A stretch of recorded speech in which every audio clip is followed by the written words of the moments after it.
Hello and welcome back to Project 406. I just thought I would do a bit of an update. Obviously from the last video, it's been MOT'd. I've been out over the weekend. I think I've done about, I don't know if I've reset the trip. I'd done 50 mile before I put fuel in. So let's have a look. Oh, we've got...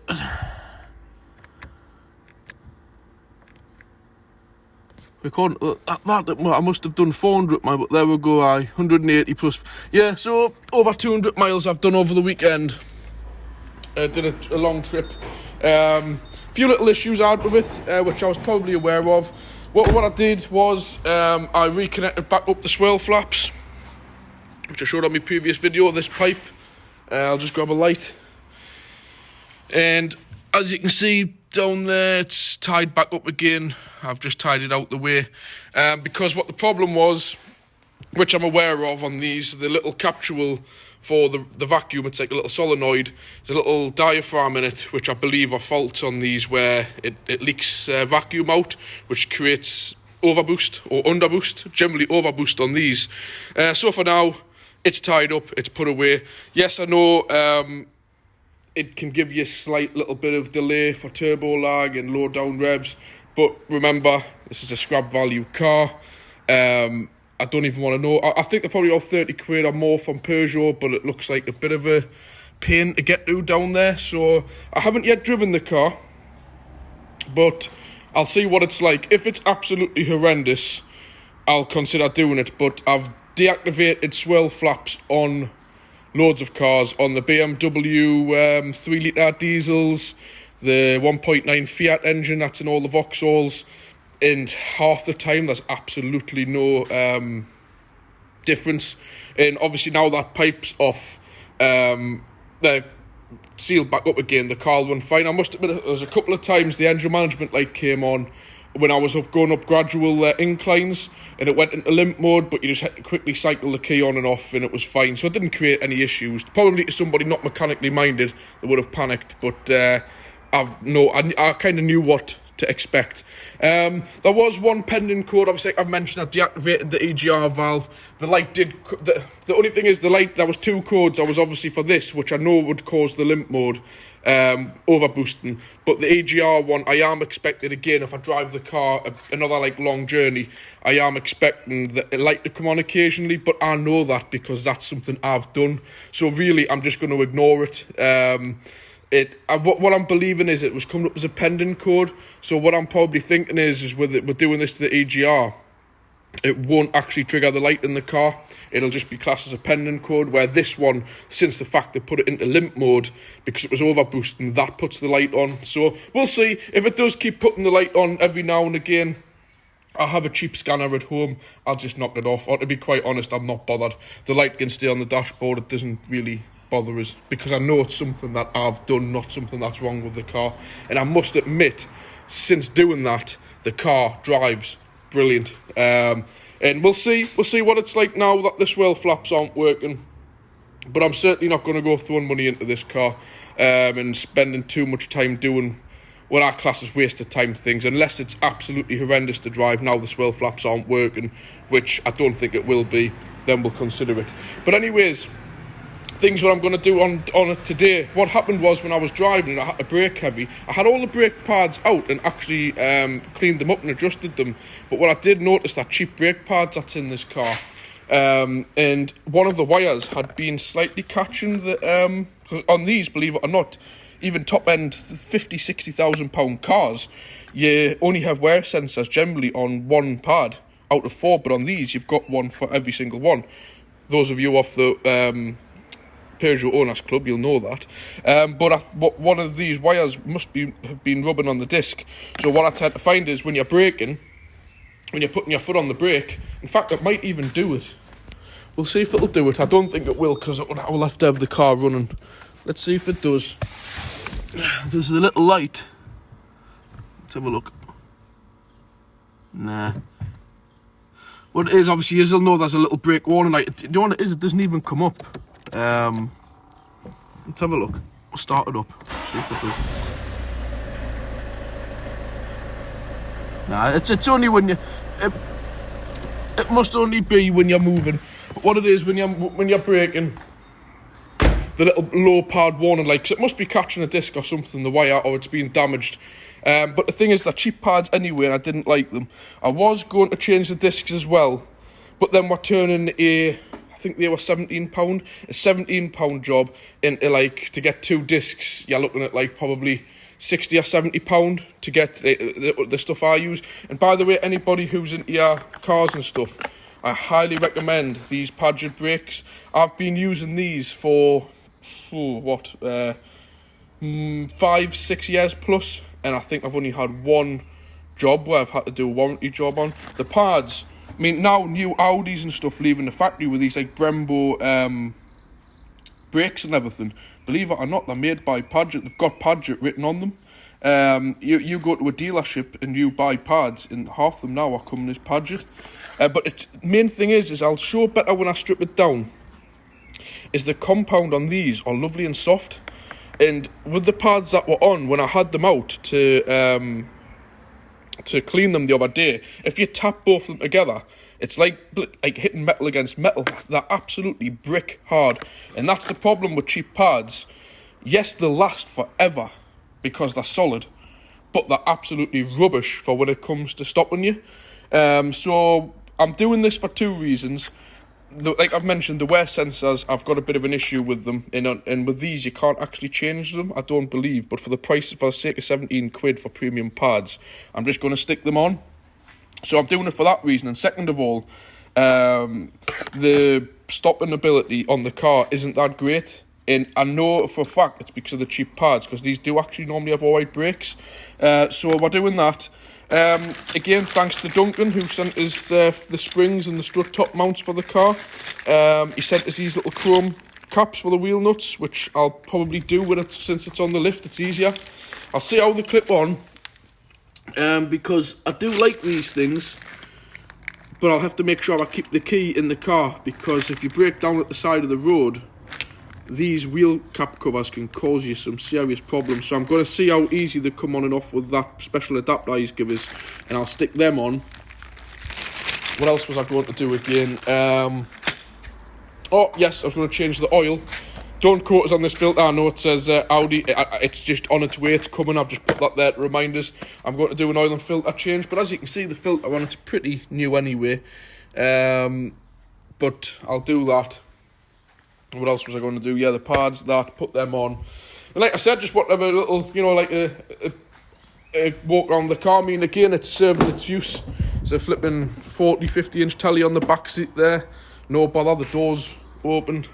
I've done a shed clearance in it. It was fantastic. Just realised there's blood all over because I cut my hand open whilst clearing the shed. I've got to clean that up. It's rather disgusting. So again, as it went, I've gotten something else I'll put into the video. These things here, Boot Buddy. I went down to Middlesbrough on the weekend to meet a friend because I bought these are fantastic. I must admit I like the 406, but there's one thing I don't like about the back of them, and it's all of this carpet. I know it's luxury. It's great, and this as well. It's good. But the problem is when I don't know if there's a way this can fold down. Please let us know if there is. But what I find awkward with this is when I've got the dog in the car, it takes up. When the cover's back, you would think does it tilt or something? I know it comes out if you do that. But when I've got the dog's bed there, I could have it, what I normally do is push it to the back, and then I can use this as luggage, but it seems to, I don't know, it just doesn't seem to be it looks nice, but it takes up half of your boot when you don't, for height wise, unnecessarily. So I don't know if there's a way that can fold back or something, or down. But anyways, highly recommend these, because this fabric stuff's great, but if you're going to use the car as a working car, have dogs and pets in the back, they just get covered. I only went to Middlesbrough and I had to spend all my time with rubber gloves getting all the hairs off here. They were all over here.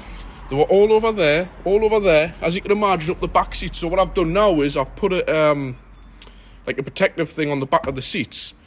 There's a rubber mat down anyways. some carpet on the boot buddy, but these are great because they create a bit of protection. It's a little bit short for this car, granted, but it stops all the mess and everything going on there. Same if you're like pushing stuff in, like muddy stuff, it doesn't get it all over your sides. So yeah, they're good. But you can just see down there all the dog hairs, it's just a nightmare. So yeah, I must admit, I know it seems cheap on some cars, but I do prefer the tactile sort of plastic in the back. Especially for an estate car, because you're chucking in like grass and everything, and garden clearances, and all the loose stuff just gets stuck to this stuff. It's like a horrible kind of like Velcro stuff. It just picks up every bit of like dirt or fabric or anything. So yeah, that's a bit of a pain, but definitely recommend getting one of them. I've got one of my partner's Astra as well. I've got this one. They're not cheap. They're about £70-80 to get a specific one to a car. But just go on to Gumtree or Facebook Marketplace and just type in Boot Buddy. Most cars are the same size. Just get, don't go getting a Vectra one and putting it in the back of a Clio estate. But what I did do, my partner's one, that was for a huge estate car, and I just trimmed it down. And it fits in the Astra. Perfect. So yeah, that's just something I wanted to go through with you. I'll get it up in the air, I'll get the wheels off, and I'll kind of go through what I'm doing with the brakes. And I'll get back to you. I'll just try and keep this as short as possible. Right, so there's the wheels off. And I think I've found the cause of the light coming on. First of all, what led us to believe was there's been, if you say, a mark on the inside of that wheel where something's not something heavy. That's only just took the dirt off. It hasn't actually that's been off what it is. You can see where these wires, because like I've mentioned, that they've been damaged, and they've popped out of line, and they've just simply you can just see there. If you zoom in, just see it's like where I'm touching it with the light there. It's just gone through. You can just see the copper wire starting. And that's been triggering the light. But what I've noticed, everything is in as good as it can be. But there's a little hole in the caliper here, if you notice. So what I'm going to do when I fit the new pads is just put a tiny cable tie through that hole, loop it underneath. So what it does, it'll keep them in like that, because they've been popped out. Again, whether or not it's just because they're cheap pads and they're not... but what it was, definitely when I stripped this one down, you can see, I'm trying to point as well as there, it's damaged. What somebody had done was previously, this moves. This is your wearing, your two wear sensors. That was had been trapped underneath the caliper, which had twisted the wire, and as you can see, that's deformed it. So we'll get the old pads out and the new pads in. Like I said, before anybody comments about these discs, they're perfectly fine. Yeah, there's a little tiny bit we're talking marginal lip, next to nothing. But I'm certainly not going to go spending £60 and £70 just for the crack on this car, because the discs are in perfect good order. I was up to 70 most of the way and had to do a few heavy braking manoeuvres due to some idiots in heavy rain. But they're fine. There's no... In fairness, these pads are almost as good as new, but when I get them out, I'll show you what I mean. The braking compound on these cheap pads are terrible. They're just so hard, and you tend to find, obviously, a hard braking compound. You don't get as... It's fair enough, they last longer, but you don't get as good brake performance on them. One other thing to note on these cars as well, I'm not going to mess around moving the steering, because I've had a few older cars lately where when you've got the suspension hanging, you can cause the steering racks to leak. And this car's probably perfectly fine, but now, out of habit, if I don't need to touch them, if I don't need to move them, I don't. And I've learnt my lesson that way. And yes, Duncan, I've got the springs and the strut top mounts. Actually, I was going to get round to doing it today, but these are a nightmare to do. They're not just like an Astra where you can just whip off two bolts, take the shocker off and get it out the way. These, you've got to go burn them down, pumping them up. You've got to take the bottom wishbone arm out. You've got to take, on the other side, you've got to take the drive shaft centre piece out. Otherwise, when you pull it forward, all your gearbox oil comes out. So, I'll do them when I get time. For now, it's not a big priority because the springs aren't broken or anything. They're just, like I've said, the front of the car just seems to sit rather low, that's all. Must just be getting worn. So I'll get the pads out and I'll come back to you. I just thought while I was on, I would show just how easy it is to do the brakes on some cars and others that aren't. These are a doddle. All you need to do, I'll have to put it on the stand in a minute, is these wear indicators. You just pop that off, which is the wear indicator. There's a little plug back here. 1, 2. Just get them out the way. Pull it round.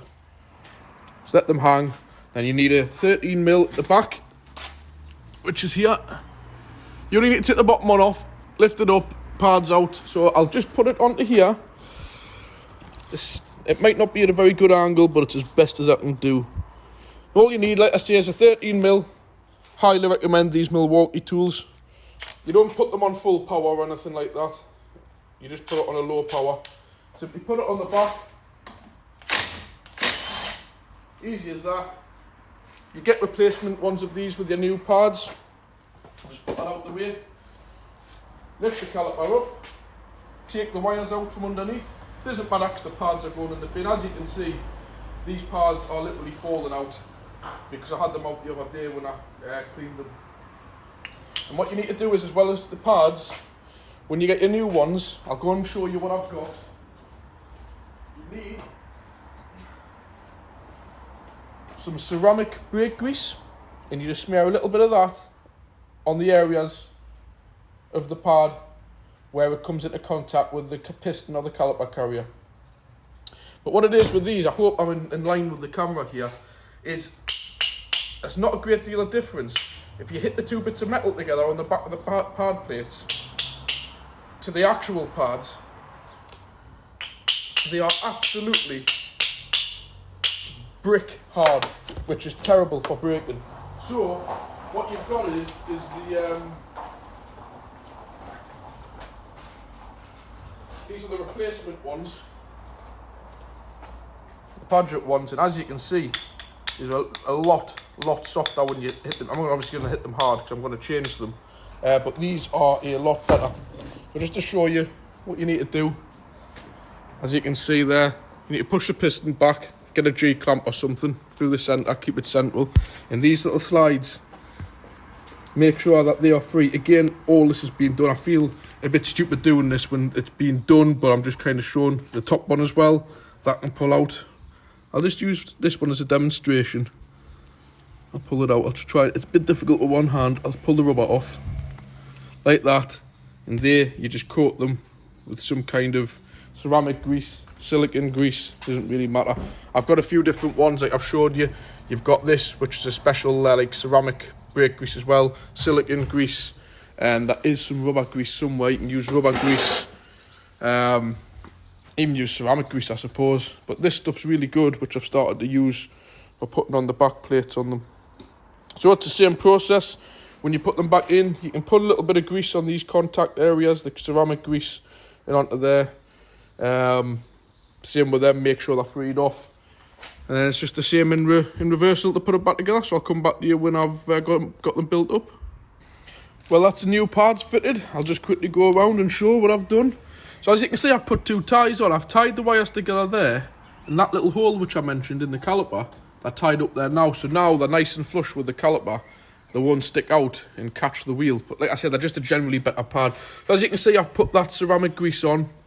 They already have built-in shims, like anti-squeal shims on these, but a little bit of ceramic special brake grease doesn't do any harm. As you can see, they go around over the bleed nipple, round and into the back. Obviously, I've got a little grinder that I use to clean up the caliper carrier to sit the pads in so they're nice and free. And just a little tip, just when you're finished, just a little bit of wax oil, a little bit of grease, just onto the back of the like the bolt that goes in. I know they say you shouldn't put grease near brakes and stuff, but it's just a tiny little dot. All it means is when you come to change these next time, the head isn't all rounded off. And if anybody knows what it's like when the heads round off these brake caliper securing bolts, they're a nightmare. So a little bit of grease, it just saves you bother next time you come to do it. And I've done the same at the other side. But you can just see in general, they're just a much better quality pad. And again, I fitted these, Duncan, got them in. The only problem is, This has got aftermarket locked on wheel nuts, which I can't stand. They're coming off soon anyways, and I'm getting 4 standard ones, and I'll probably adapt the other ones to fit. But that looks a lot better than what it did. I'll just show what I mean with these. They've got like a little insert in them, so if I get the standard ones, I'll probably pull that out and it would fit in, no problem. So yeah, just gonna get on and do the oil and filter on it, as you can see up there. The thing is, I've had this issue a while now. They're the standard kind of filters that fit these. Normally they're like a blue colour, but the last few cars I've had coming in, Citroen and Peugeots, from my parts supplier, I've been having these sent. So if anybody could correct this if I'm wrong, but I had this the other day on a new Peugeot 18 plate one, and you get the standard like blue filter you get on them, or the littler one. But these great big things. The only filters I see this size are on things like Toyota Land Cruisers and all that kind of, a few Japanese big engined diesels. In theory, looking at the size of the area like in the centre, it would probably fit. But I've worked on these cars for quite a few years, but I don't know how that would fit up there, mind. According to the parts company, they say it would fit, but no, I've already rang them up. I'm getting the standard, what I remember from years and years, are just the standard cup size filters, generally blue for some reason on the Citroen and Peugeots, and that's going back. So when that's done, it'll be getting the proper 530 C2 fully synthetic, just to keep it right for the DPF. And that's about it. So I'll come back to you with another video. Like I've said, I'm going to get round to doing the springs and the strut top mount when I get time, and maybe a few other little jobs here and there. But thank you for watching. Got our audience today, got the dog, Tarvey. Again, another good point of the estate cars. While I'm on the video, I might as well show you my old Astra. It's looking a bit of a mess in a sorry state for itself now, but it's an old T-Regger. Best engine of the lot, the 2 litre diesel. Fantastic old cars, these. That got put back on. I can't remember when the scrappage scheme was, but we've owned this car from nearly new. One of my customers owned it for about 3 years, then we got it back. But I actually learned to drive in this car back in 2005, 2006. Great car. I'll do a separate video when I get time. I'll just go through, but it's the CD model, which is a top of the range one. So you get all the electric windows and wood trim, and it's got the great F23 gearbox, which I've mentioned in one of my other videos, which fit to the V6 Vectras and everything. They're absolutely bulletproof. But these engines in here are just fantastic. I'll just pull the bonnet cord, because the bonnet is actually open. There we go.